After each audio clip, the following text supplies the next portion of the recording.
Hey, this is Sebastian. And I'm Xavier. You're watching the first show of Guerrilla Mosh TV.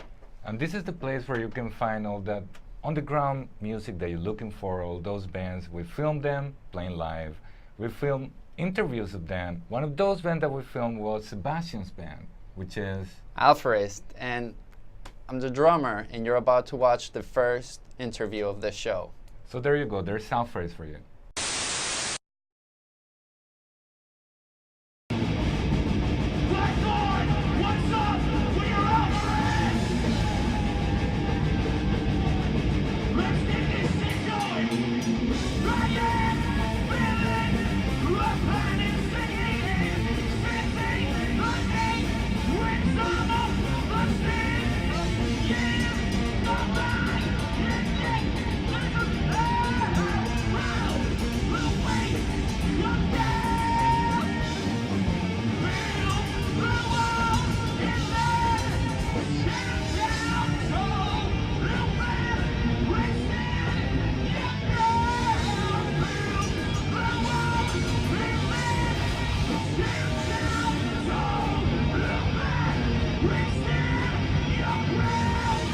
How are you guys tonight? How's it going? Good. How's it going, bro? Great. I'm doing good.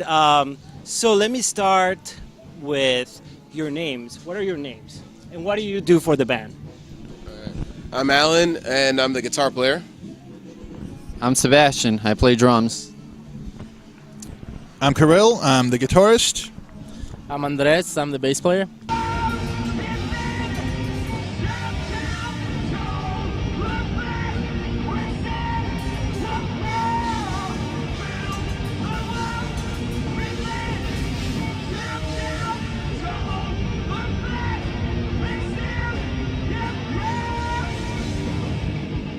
Tell me a little bit about the band. When does it start, and how do you guys got to this point? Who wants to take that answer? Who wants to answer? You want to do it? You want me to do it? Sure, you can go with the lead on that. All right. I'm not sure if it was 2010. Basically, back in 2010, May? 2010? Yeah. It was actually a little earlier than that. I think it was like towards late March 2010. Sebastian and I met through a Craigslist ad that one of us had running looking for musicians. And when we got together, we started jamming immediately because other than drums, Sebastian also plays guitar. So we just kind of started bouncing a bunch of riffs off each other, and the chemistry was undeniable. So here we are, 4 years later, and it's working out great. Still doing our thing, and still going to keep on doing it for however many years we are alive and however many years we could keep on doing it physically. Okay, so you mentioned about the chemistry that kept you guys together. What makes that chemistry? I think it's friendship. I've known the bassist Andres since high school days, and almost the same, like about 10 years I've known Alan. Yeah. So I think that friendship is fundamental to have chemistry. Yeah, in all honesty, I feel like these are my brothers more than just a band. It's Absolutely. we're actually a really tight-knit group. So that's really how we feel about each other. So what makes you guys tight? Because they know each other since high school. What about you guys? Because you guys met on a Craigslist ad? I met them too. We played before with them. With him, I just met him, but the chemistry is there, musically, and also he's a great guy, so we get along really well.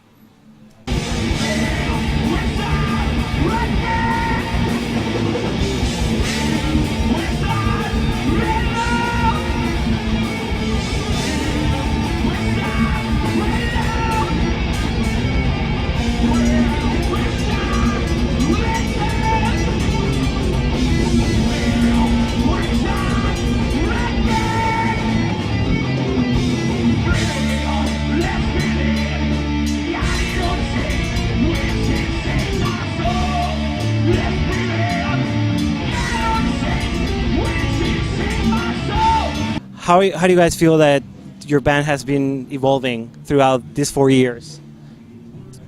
I think the band has been progressing exponentially. We've been improving as songwriters, we've been improving as musicians, and it's basically We take one step at a time. We work on every single riff individually. Sometimes a song just comes out within one practice. Sometimes songs take a little while to come together, and one way or the next, as long as we have a product that all of us are mutually satisfied with, that's what it all comes down to. So how do you guys get yourselves known? Do you guys use Facebook? Do you guys use Twitter? How are you guys marketing yourselves? Can I ask you that? Go for it. Yeah, we're on Facebook. We're on Reverb Nation. We have an EP out. We go to shows. We meet people. We talk to fans. We try to get everyone involved in the band. SoundCloud also. SoundCloud is a good thing. Radio.com. We've been trying to push ourselves through that. Of course, CD Baby, iTunes, Spotify, pretty much any kind of social networking, music sites. Hold on, Alan wanted to add something. Just to make sure that the Facebook is, Facebook/Alpharist. Again, like he said, we're on iTunes, Spotify. The EP is Point of Departure, and it literally was an effort for all of us in one way or the other. And if you get a chance, check it out on any of those sites.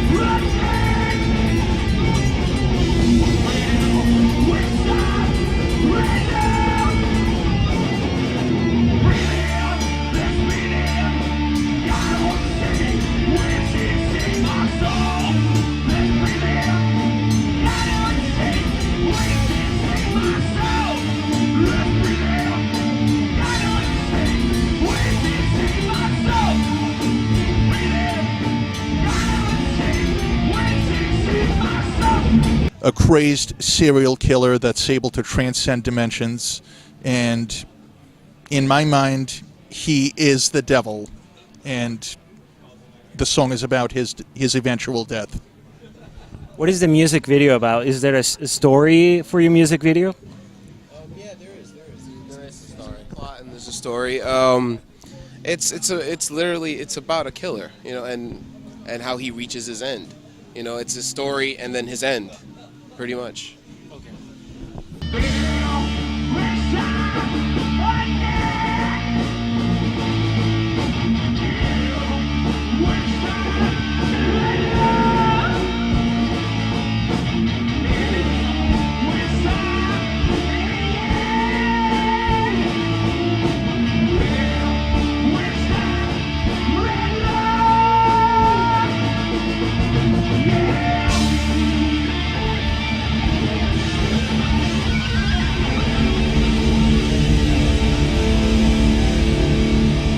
Alpharist, and you're watching Guerrilla Mosh TV. And there you have it. That was Alpharist. What do you think of the band? Well, I think the interview was great. Luis had a lot of fun. You guys were great. The only thing is that I think you guys need to switch drummers. Nah. You know what? For that, let's just watch the video. It's called Devils and Mice, and we'll debate on that one.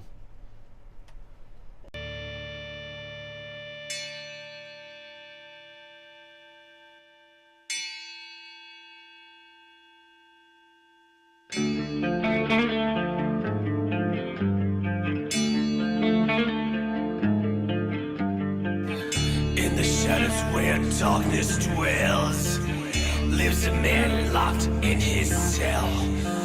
Starts confused while his mind creates atrocity of Cecilia fates.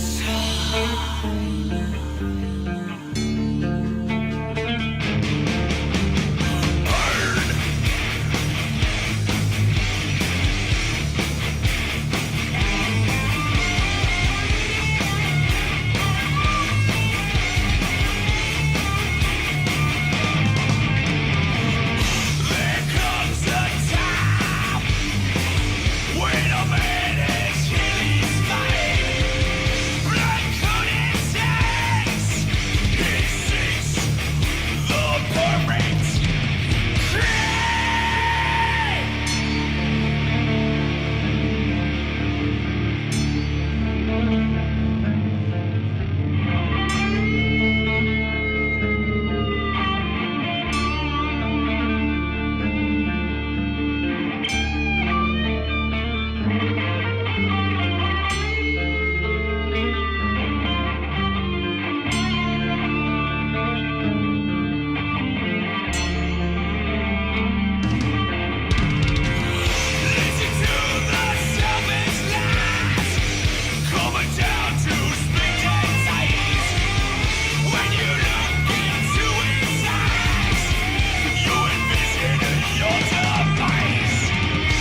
So wow, man, that was a great video.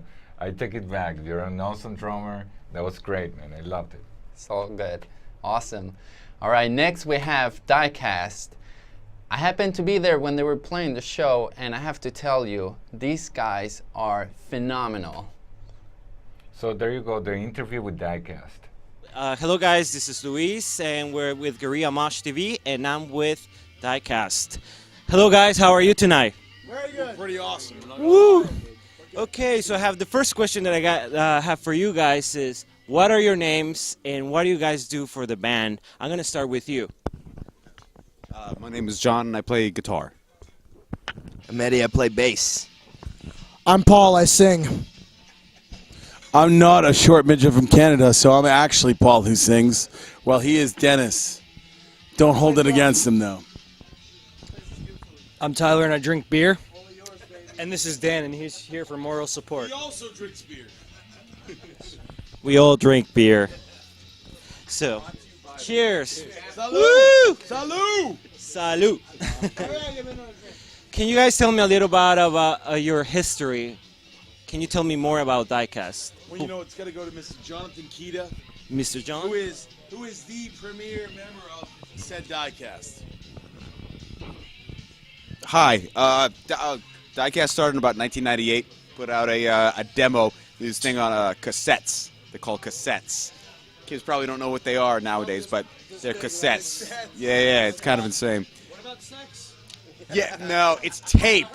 Like duct tape. Sex like duct tape. How you rewind it, you put a pencil in it. Exactly. But put out a demo in '98, and then put out a 5-song EP called "Undo the Wicked," followed up by 3 years later, 2001, "Day of Reckoning," and fast forward to 2004, where Paul came in as the singer for "Tearing Down Your Blue Skies."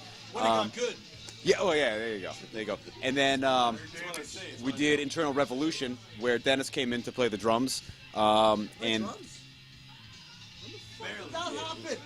he plays the drums. Don't listen to it. He does. He really plays the drums. Sort of plays the drums.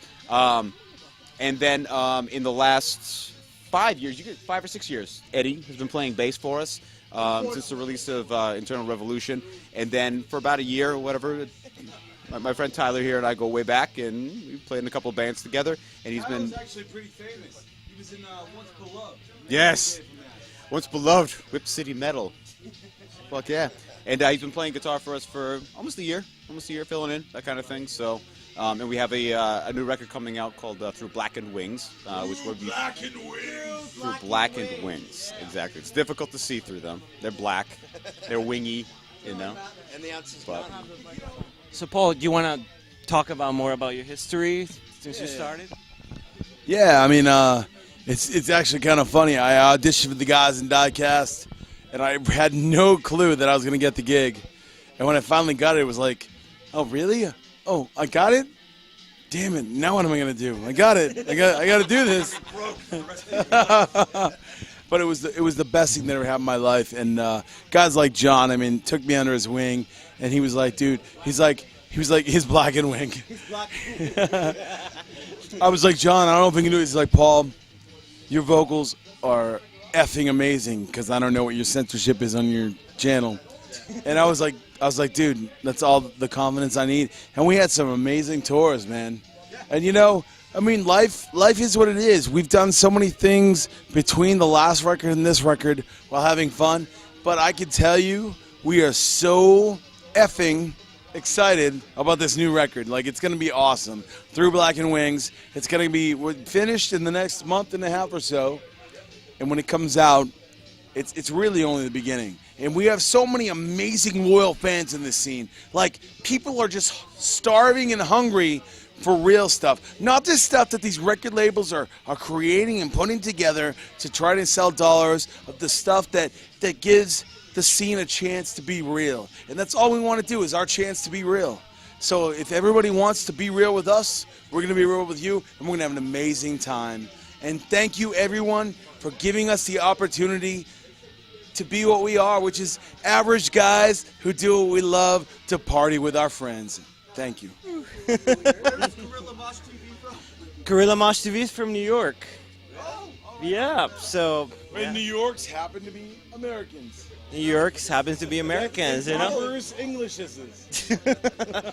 So, can you guys tell me about your discography? Tell me about the music that, you know, has been part of your history, starting you. You know, I know there's a long legacy, but we want to know more about your music and, of course, about your single, you know, the new one. Yeah. Before I was in Diecast, I created this single called William Tell, and it was used in many different pieces when I was an orchestral performer, and it was, dude, and that's why I'm like the Jesus of orchestras.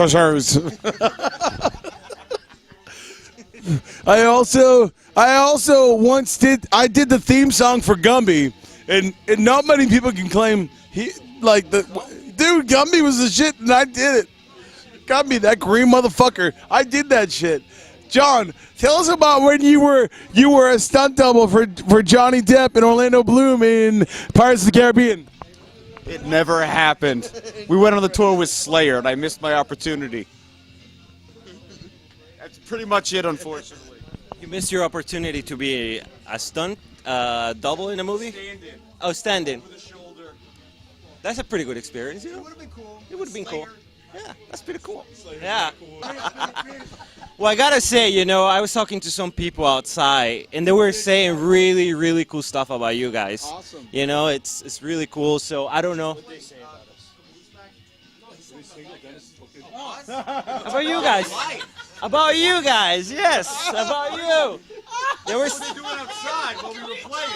Well, they were taking a break, you know, waiting for the big show. Yeah. So I think it's a pretty cool thing. I mean, do you guys get any like following on? I mean, how does that feel? Like your feedback from the fans? Well, the bottom line is we appreciate and love every one of our fans who come out to our shows, and we'll make out later, motherfucker. but seriously. He's a classy guy. But, you know, I mean, they need to realize the reason we get to do this is because they bring these people out to come and support the show. And without a scene, we don't get the opportunity to do what we do. And we're very lucky to do that. And it's basically, what is going on right? It's like Cirque du Soleil asshole. Yeah, shadow puppets here, you know, these guys are creative. Yeah. Oh, there we go. You know, we're from Massachusetts, and we know what it's like to do our shit, and we appreciate where we come from.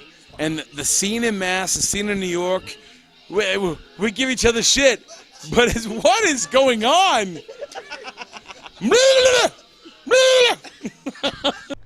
Wow, those guys were having a really good time there. Yeah, everybody was having such a great time. We were all drunk. They had closed the place and stuff. We had so much fun that night. And right now we have come to an end, and we want to show you live footage of Diecast performing at Blackthorn 51. And don't forget to check us out, facebook.com, Guerrilla Mosh TV, and subscribe to our YouTube channel.